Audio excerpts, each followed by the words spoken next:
I've heard a lot of people on his Instagram posts and YouTube videos like can't believe it. I mean, I can't believe it sometimes too. It's just the way he drums, dude. It's insane. There's so many different things that we go through to get the sound that we get. It took us an entire 9 hours just to set up like kick and snare that day. We were experimenting with a little mixing here in the control room. When we started compressing it a little more, it just sounded bad. Only drummer that compression makes it worse if he hits so hard. Yeah, he's an extremely hard hitter, and he takes care of that. And with his takes, like sometimes I'll think a take is like, okay, that would be good, and he's like, no, like I didn't hit this one kick the right way. Like it needs to be that way. So like that's the kind of care that you have to take to make sure you get a polished drum sound like this.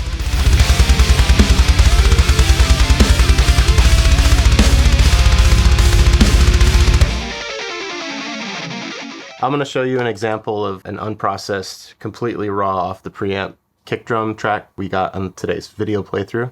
This is no EQ, no compression. This is what came out of the microphone preamp, and you can hear how consistent the kicks are as far as right, left being almost completely dead even. It's pretty amazing here.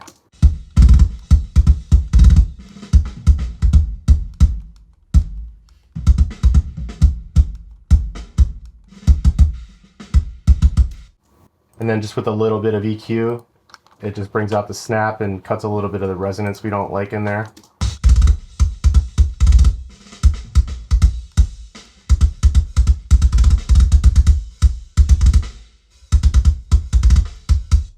Magic.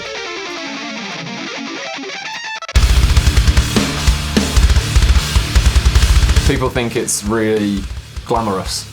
It's not. You know, when you're doing it this amount of songs in this amount of time, it's not glamorous at all. We're working ridiculously long days, and because I'm not triggering or replacing, when I want hard hits, I'm hitting hard. In one day I broke 13 sticks. That's how hard I'm hitting to avoid triggering. And you can't physically beat up a drum kit that hard for 15-hour days every day in a row without your body suffering, and that lack of sleep and the jet lag. These kind of personal things are things that have the biggest effect for me. We had to take the morning off one day to go and get frozen. Minus 200 degrees Fahrenheit for 3 minutes from the neck down we did. Worked though. Yeah, it really helped the muscles. Yeah, he only did level 1? He did say that it helped his muscles for sure. Yeah. Which I was, you know, I thought it was snake oil, but I guess it worked. But it's one of those things, isn't it? People don't think that. They think that, oh, they'll take all the time in the world. It's like, nah, we're hammering these tracks out. I am broken. The ones I'm most excited for people to hear, you know, the catchy one is, we've only got working titles right now, but would be ALPACA, probably.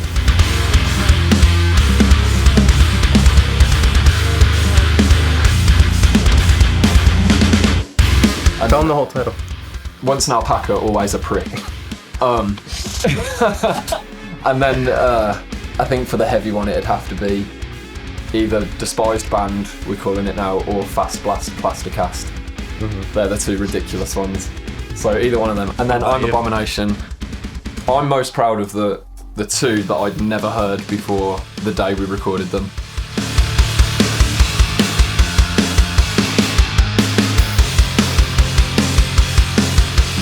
Yeah, inspiration for me when writing a song or writing a drum part often isn't that musically related.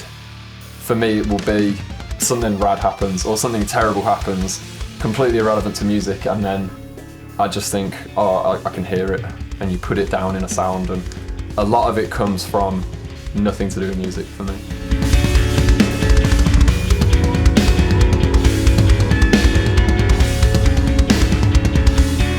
Well, today on the video shoot I was beating myself up saying that was the messiest hit I've played in so long, and we came in here and checked it and it was 0.02 of a second away from the grid. And yeah, I do beat myself up a bit.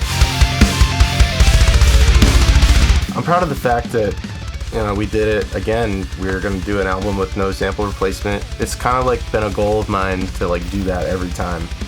Circumstances don't always work like that, but I mean, when I work with Chris, it makes it really easy for me to like put the extra hours in to know that we're going to get that end result that's just, you know, the natural sound that everyone wants, but it's so hard to obtain, and we're able to obtain it every time we work together. So I'm just super proud of that.